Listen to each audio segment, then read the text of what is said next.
If you're a contractor, you do both of them, do everything. Same with commercial. You're going to show, maybe it's a skyscraper or a big building or whatever it is, you're going to show those. Well, we do barndominiums, and I love showing barndominiums. Those are a really new thing when people do that. I love showing the insides and the outsides, because the outsides are really what sets a barndominium off, with the cedar posts and so forth, and the fancy metal decorations and so forth. There's a lot of unique options out there that you can do with a barndominium. Hey everyone, Chris G here, Hard Hat the CEO.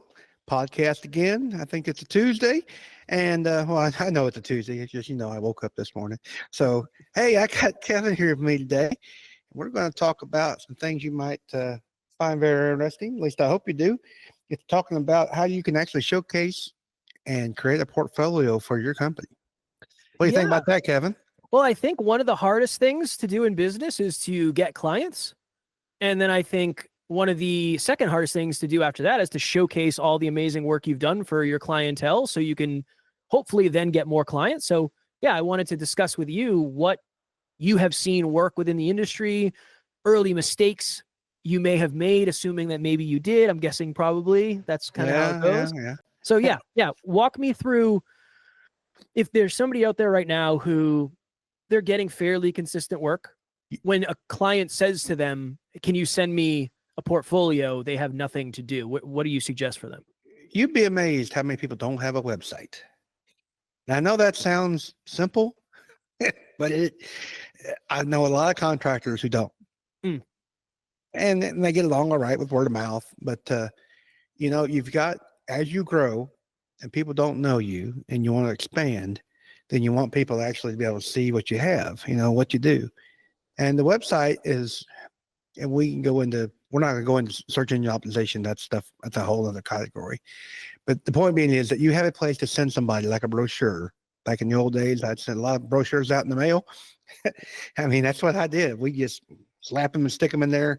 And it was like we even printed them out, had a nice printed product, and you send those in the mail. And you don't have to do that anymore. Thank the Lord. But I was remembering the other day, you talk about stories. It used to be $3 to send something priority mail. It's not $3 no more. We'd send those out. They got them, and that brochure. And then we did actually come up with a website, and we still did that same thing. Now, websites are great, and I think that's really the easiest one. But actually, something easier than that, and if you don't have the money to do a website, is a Facebook page. I think those are. And you got friends. I got friends. You all got friends. I assume you got friends. And, share those pictures with those people. Matter of fact, they're going to comment most likely. And I get comments all the time on ours when we put them up. Hey, that's awesome. Or then the best part is when they tag somebody else's name. I've had people tag other people's names. And it's like, oh, I thought you were looking for this, or you need this, or look at this, and those type of things. Especially if you got something unique. If you're doing like residential houses and you're really proud of a kitchen. I had a kitchen. I don't know. I did a lot of spec homes, and I've done those. And I had a kitchen that looked like it come out of a magazine, Kevin. That bugger was beautiful. and the colors just matched. And I went to college to be a commercial artist. Okay. So I had all that training and all that good stuff. And boy, I'm kind of bragging on myself. If I could reach around and touch my back, I would. I'm telling you, that burger was sweet. And we're going to talk about in some future, I guess probably next episode. Let's talk about that. We'll talk about keeping up on trends and so forth. But in the case of trending, the kitchen cabinets were Shaker, and they just, that is the end thing, and that was seasoned in the magazines. But anyway, so putting those up on Facebook, I got that in a little rabbit hole there for a minute. I'm coming back out. And Facebook is really the easiest. And there are people, and you could argue that Facebook has its own website, is its own website. And in a way, it has a link and everything. You can send that to them. And if you want something more, that's fine. That's when the website can work for you. There's ways. Now, I use my website to generate leads too. So I got a form on my website. They can fill out the form, request to send in the information and so forth. I also advertise in a company. I tell you what, where the website really comes into play is when people see your advertising, either on Facebook or wherever, and they want to look you up first before they make a call. Mm. So they're going to go to that website and get a feel for you. And you might have some frequently asked questions is a great one to have on your website, because people ask them and you can kind of anticipate those. And you're thinking, well, Chris, I have no idea. Then go ask ChatGPT. What about someone out there that says, I don't have the money right now to get like a really, really nice website done, but I want one? Do you think they should try to build it themselves, bare bone? Like, what's the thought there? A couple different ways you can, for example, we actually offer Prospect HQ is one of my companies that we have, and it's a CRM, and for as low as $7 a month, you can get a drag and drop website if you want to create one. That's one way.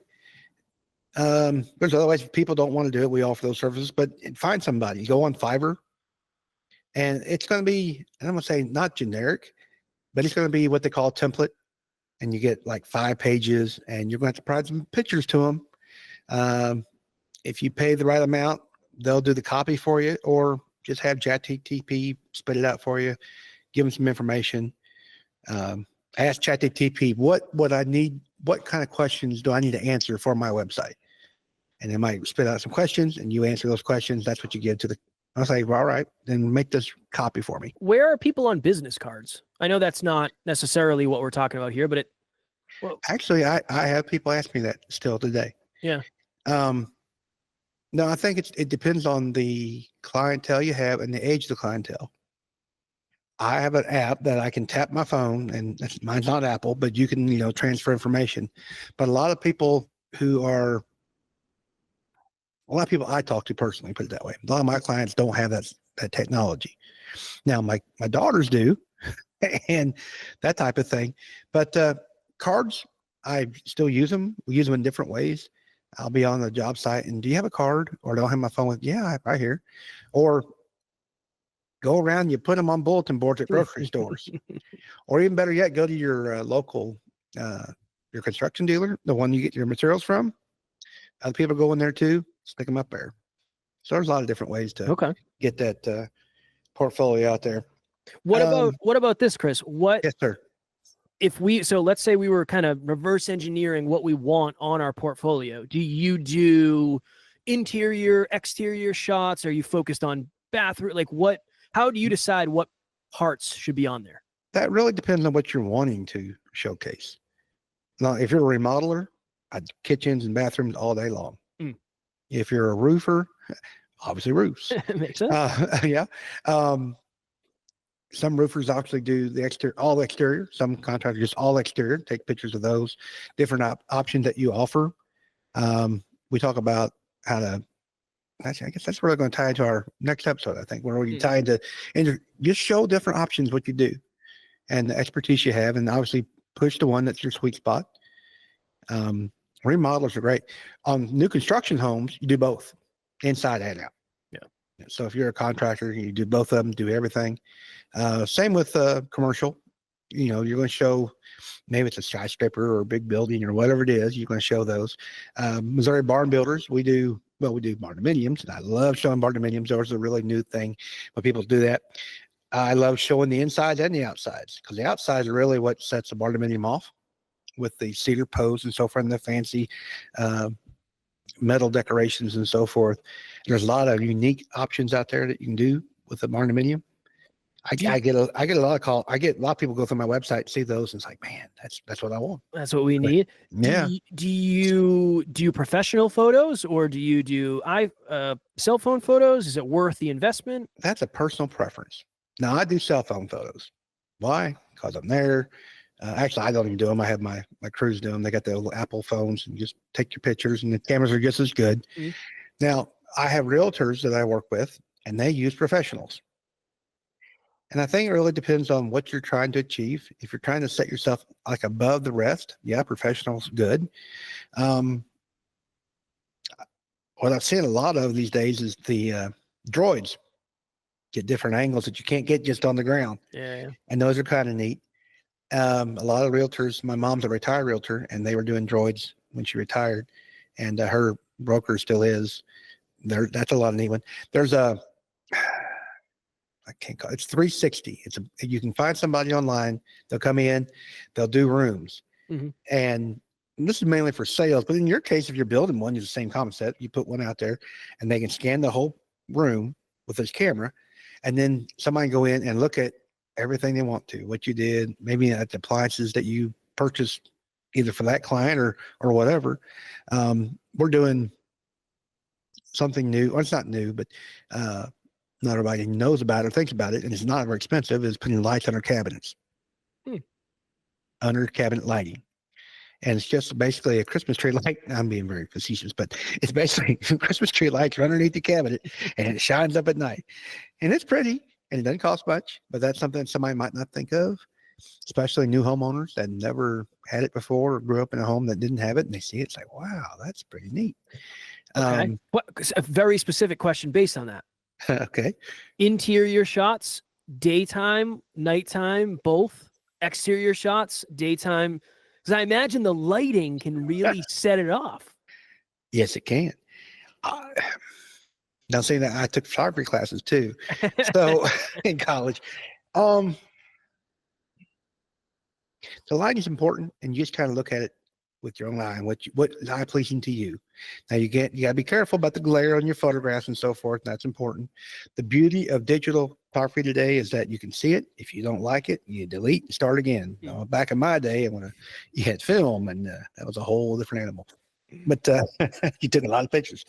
So I personally like the evening because it's a sunset. They got the pretty colors and so forth. It's really personal preference. I don't think there's really you can say yes or no.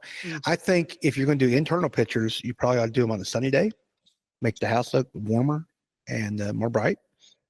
And I've done those. Sometimes that just doesn't happen. And it depends if you're a realtor, you're a contractor, we have more flexibility because we're not selling a house. We're either building one for somebody but we have the ability to go any time of day. If a realtor is doing it, and their client works at night, they might not like, there's a lot of different things, but I like daytime. I like definitely day, but you can have actually too much sun because the sun can bleach out something that you really want to focus on. So kind of make, but if your house has lots of light, we got a house. I didn't build it, my buddy did. And it's a huge mansion and there's lights. I mean, outside lights. I'm talking about outside lights everywhere. And I said, y'all missed some garage lights. And they're, we're putting them up next week. But that house lit up at night is awesome for pictures. Yeah. So it just depends, what you're trying to achieve, what you're trying to point out, and so forth. Okay. All right. I have very weird specific questions today based on this conversation. All right. What is your mindset when you're putting together the portfolio? You want it to be as credibility building as possible. You want it to be as warm as possible. Like what do you want the potential client to leave the portfolio thinking? In my mind, you want quality. You want the opportunity to always have a call to action. That's another one. Because people look at pictures all day long. Those are nice. But you don't tell them what to do, then they're not going to do it. Or how do you make that very clear on the, what they call the above the what's it called when you go above the fold? Above the fold. Above the fold, which is basically the bottom of your page on the screen. Anywhere, always have a call to action above the fold. These days, you can actually there's a call button, which is a physically dialed phone number. All you gotta do is push that button and your phone automatically dials. Those type of things are very popular, and I recommend them, all of them. That if you're going to do it, then have that there. You want somebody to be able to contact you, and that's the whole purpose of doing this thing. Quality testimonials, if you got those, put them on there. That is it. I was thinking when we talked about this, I built a subdivision here locally, and the first house I did, and my best salesperson was that guy right there. They said, Louis, well, we want to kind of see what we got there. Well, Louis will show you. And Louis, come in. He's so proud. He said, "This is what we," and then they change some colors up. So he's always showing extra things that he did. Y'all could do this to yours, or have Chris do it. And and then, how do you like the house? Oh, I love it. He talked about his utility bills, and he was my best salesman, Mm. and that was great. We talk about getting referrals. And you encourage the word of mouth, whether that's through money or whatever it is, and if you're residential and you sell a house, or you not sell a house, but you either build a spec house, you build somebody's house, get them a housewarming gift at the end, and tell them, hey, anybody you refer that buys it, we're going to give you blah blah blah, if that's what you want to do. There's a lot of different ways to make that happen. And we have software, I mentioned Prospect HQ, and it actually will send out a request for a recommendation, or give me a testimonial. It'll also ask, in part of that workflow, is that, hey, do you know anybody who's wanting to look for a house, or you need to build something, or something to that effect. And those are great ways to build that portfolio. A portfolio doesn't have to be pictures. It could be people. That's a very good. Well, I was going to say testimonials. Are you looking for written? Are you looking for videos? Well, video is the most obvious. If you can get somebody to do a video, which is pretty tough sometimes, because not everybody's, a lot of people are camera shy, but if you can get a video one, those are ideal. But any testimonial is better than no testimonial. Yeah. Well, and even to your point, I think social media is just a micro version of a portfolio. Testimonials. Oh yeah, absolutely. Testimonials, pictures. So yeah, social media. It's a timeline too. We've been posting. That's part of the cruise. Well, my son-in-law, that's his job, is to take pictures, and they send it to my virtual assistants, and they post it for us. And we take pictures every day before we leave. People like, talk about telling a story. They like seeing progress. So we'll start from concrete, building pads, the concrete, and then you'll see it framed, and then you'll see it roofed, and just the whole process. People like seeing that and how it's going to be, and it actually creates a little curiosity too. So okay, last question for me. Yep. And again, it's very specific, so you might not have done it, but I'm curious to your take. Would you ever do a Facebook post and tag the homeowner, or tag the clients with the potential that they might share it? Absolutely. Okay. All right. So, for example, so those pictures I upload and say, hey, we're building, this is the building we just got done for so-and-so, and he's tagged, and then you'll be the location and so forth, and not the physical. We don't want to send them to their house, right.